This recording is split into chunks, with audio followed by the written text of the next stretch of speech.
Joe Reilly, President of National Drug Screening. In our video blog series today, we're going to focus on the drug and alcohol testing requirements for trucking companies. We specialize in working with private fleets, with for-hire carriers, with small trucking and bus companies throughout the United States. We're going to talk about what the requirements are for you for DOT drug and alcohol testing.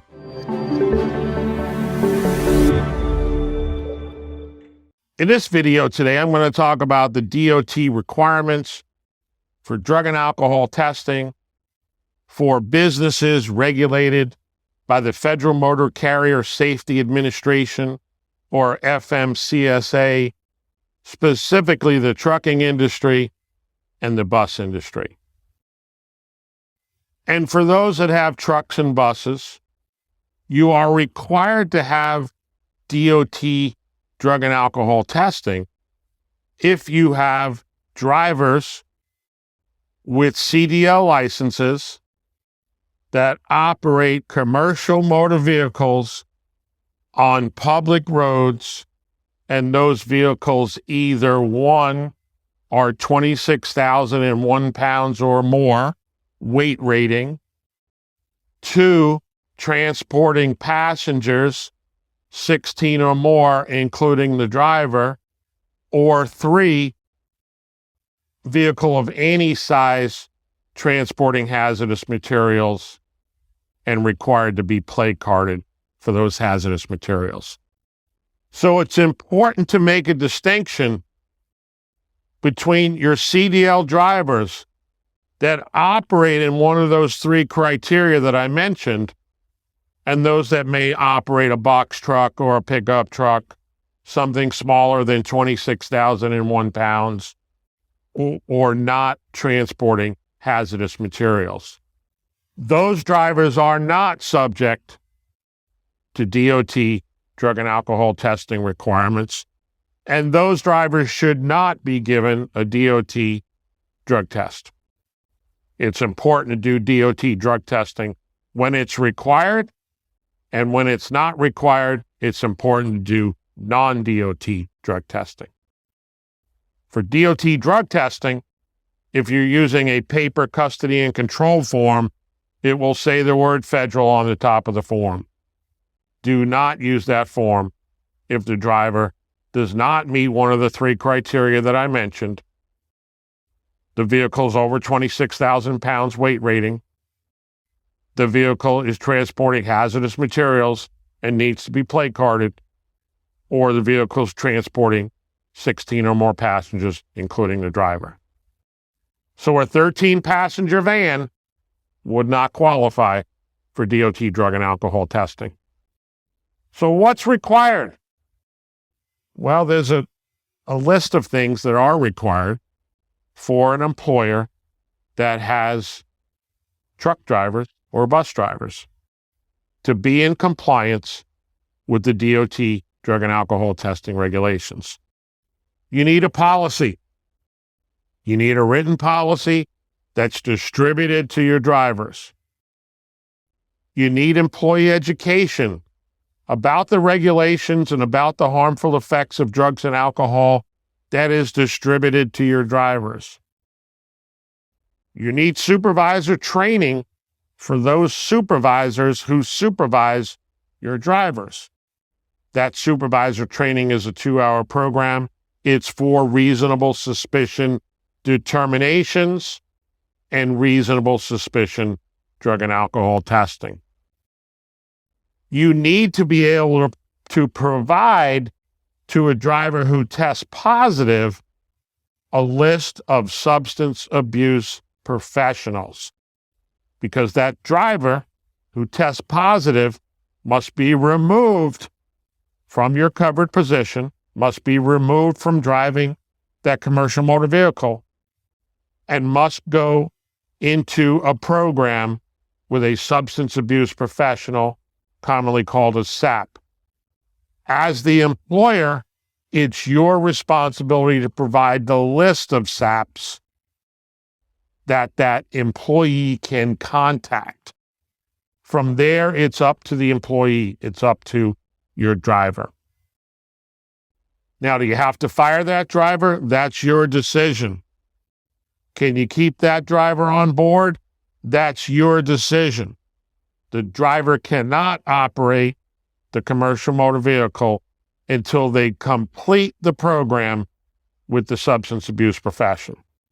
And the next thing that you need to be in compliant with the DOT drug and alcohol testing regulations is the drug and alcohol testing. So we do drug testing for pre-employment. You don't need to do alcohol testing for pre-employment, but you can if you want to. If you do it for one, you got to do it for all. Most companies are not doing pre-employment alcohol testing. You need to do testing after an accident that meets specific DOT criteria. I'll come back to that. You need to do testing based on reasonable suspicion as determined by that trained supervisor. You need to do random testing. You need to have a random testing program with your drivers or be enrolled in a random testing consortium. If it's just your drivers, we call that a standalone random testing pool. If you're a smaller company and you're putting your drivers into a consortium, you're in a random testing pool with drivers from other companies and perhaps owner-operators also. When someone comes out of the substance abuse professional program and you're allowing them to come back to work, they need to have a return to duty drug test, and it needs to be negative. And that test needs to be directly observed by the urine specimen collector. That same individual coming back to work will have a schedule of follow-up tests that have been required by the substance abuse professional. As the employer, you are responsible to administer those follow-up tests. Could be 6 over a 12-month period. It could be 60 over a 60-month period. It's up to the SAP, and you as the employer cannot override that. Those follow-up tests are all required to be direct observed. That driver is still back in your random program when they start driving. If they get selected for a random test, you do the random test. If they're also due for the follow-up test, do that on another day.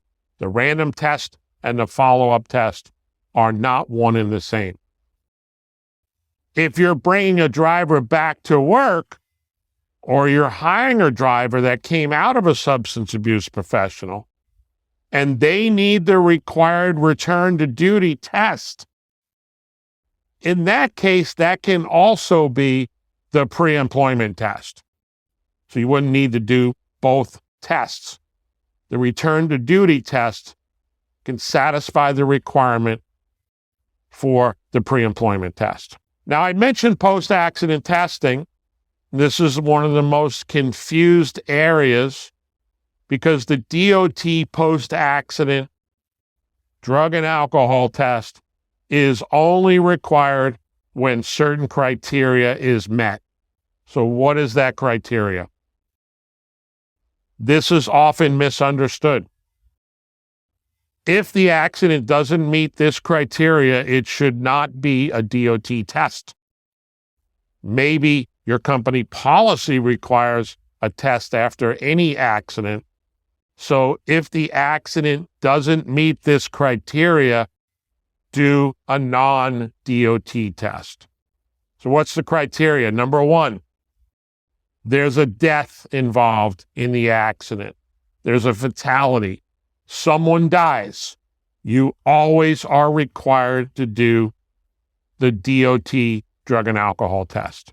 Number two, there is a person who is injured in the accident and transported away from the scene of the accident for medical attention, and your driver got a ticket. It's got to be both. So someone got hurt, they're transported away for medical attention, and your driver got a ticket. Number 3, last one. There is disabling damage to a vehicle in the accident, requiring a towaway, and your driver got a ticket. Got to be both. Any other accident doesn't meet the criteria, should not be DOT testing. So at National Drug Screening, we work with lots of trucking companies, private fleets, for-hire carriers, small trucking companies, bus companies, large trucking companies. We provide a complete compliance package. And if you get an audit, the first thing we ask is send us the letter that you got about the audit, and we'll help you put everything together to pass the audit. That's part of our service when you retain us as your third-party administrator for DOT drug and alcohol testing program. You can call us, the number's on the screen. You can go to our website, www.nationaldrugscreening.com. We've been in the business for 25 plus years. We know the DOT regulations inside and out, and we can keep you in compliance.